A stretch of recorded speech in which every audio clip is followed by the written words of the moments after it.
समय 800 करोड़, किसी का 8000 करोड़, 5000 करोड़, बहुत महंगे आते हैं सब। ये एक जगह खड़ा करेंगे और ये अलग अलग मतलब 5000 किलोमीटर पे आपको बता देगा, 3500 किलोमीटर पे मिसाइल को रेडी कर देगा, 2000 किलोमीटर पे वार्निंग दे देगा, 100 किलोमीटर के आसपास इधर रहेगा, मार के मिसाइल मार के गिरा देगा, रास्ते में ही गिरा देगा। तो ये रडार बहुत काम करते हैं सब। और ये रडार कैसे काम करेगा? एक रडार रहेगा, इसके पास कंट्रोल यूनिट रहेगा, ये देखेगा, ये बताएगा कि मेरा जहाज है कि दुश्मन का जहाज है, या मिसाइल आ रही है तो खेत में गिरेगी कि बिल्डिंग पे गिरेगी। अगर खेत में गिरने वाली होगी उसका प्रोजेक्टाइल देख के तो छोड़ देगा, और उसके बाद ये मिसाइल यूनिट को ऑर्डर देगा, मिसाइल यूनिट को ऑर्डर देगा।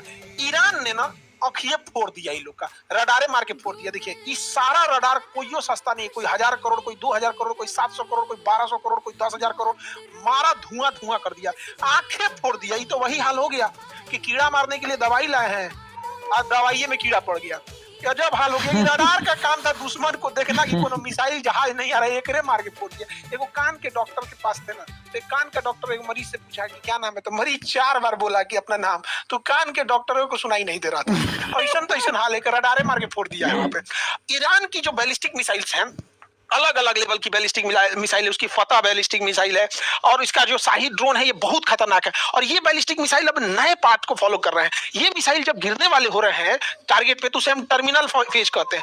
टर्मिनल फेज पे ना ये अचानक से रास्ता बदल ले रहे हैं, और रास्ता बदलने के बाद उनकी स्पीड अचानक से, जो नॉर्मल स्पीड आ रही है, अचानक से तेज हो जा रही है। इससे घाटा क्या हो रहा है कि जो मिसाइलों को काउंटर करने के लिए इजराइल और अमेरिका मिसाइल मारते थे सब, तो सपोज कीजिए कि इसकी स्पीड है 1000 किलोमीटर पर आवर, 1000 की स्पीड से आ रहा है। अब ये भी काउंटर करने के लिए 1200 की स्पीड से आएगा, और ये अचानक यहाँ पहुंचने के बाद 2000 की स्पीड से हो रहा है। तो कंफ्यूज हो रहा है, जा अब क्या करें, यहाँ पे ये उल्टे गिर जा रहा है दूसरे के शहर पे। तो ये इजराइल ईरान बहुत खतरनाक ढंग से मार रहा है अपनी बैलिस्टिक मिसाइलों को। बैलिस्टिक मिसाइल कैसे काम करती है? ये पहले अंतरिक्ष में जाती है, उसके बाद दुश्मन देश के ऊपर जब आने लगती है टर्मिनल फेज में, यहाँ बहुत तेज एंट्री करती है और कई भाग में बढ़ जाती है। यहाँ पर ईरान के पास ऐसे बैलिस्टिक मिसाइलों का जखीरा है, ये पूरा अंडरग्राउंड रखे हुए है अपने बैलिस्टिक मिसाइलों को। अब इन बैलिस्टिक मिसाइल में ईंधन कैसे पड़ेगा?